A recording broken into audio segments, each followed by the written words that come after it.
One thing that you should be aware of are some of these men's clinics. Frankly, they scare me, to be honest with you. I don't think they're necessarily out there for the patient's best interest. They're definitely out there for their own best interest. Frankly, you don't need a men's clinic. You just need a really good urologist. I find that these men's clinics often get our patients into trouble by putting them at these really high levels of testosterone. Testosterone replacement is not without risk. Some of the things that you have to watch out for are, number one, testosterone can make you very efficient at making red blood cells. And if you make too much red blood cells, then your blood actually starts to get thicker or more viscous.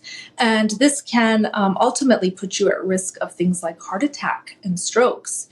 Testosterone is metabolized through the liver, and you want to make sure that your liver can handle the testosterone replacement. We also monitor PSA levels.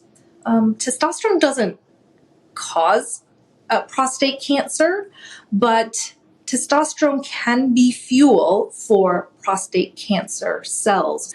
So nothing is without risk. And a good urologist is going to monitor you very closely. So when a patient comes to me suspecting that he might have low testosterone levels, first of all, we'll go over his history, we'll do a physical exam, and then we'll do blood work.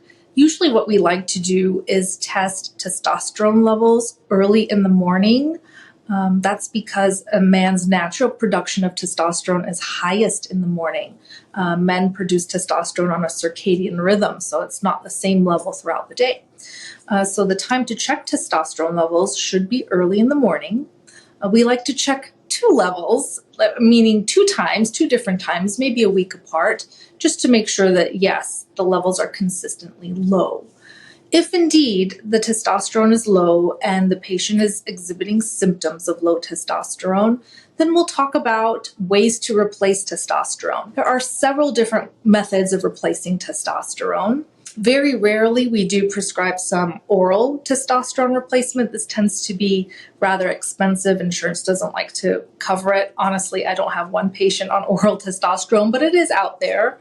The other common way of replacing testosterone is via a gel to the skin that's applied every morning.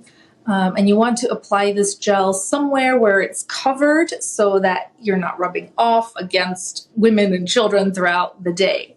But this mimics it naturally mimics the male's testosterone production since you're putting it on in the morning. Another method of testosterone replacement is through intramuscular injection with a needle. In terms of how often this is done, it's up to the patient. You can do this once a week, or you can wait every 2 weeks to inject. But the more often you inject, the more stable levels of testosterone you'll have throughout your blood.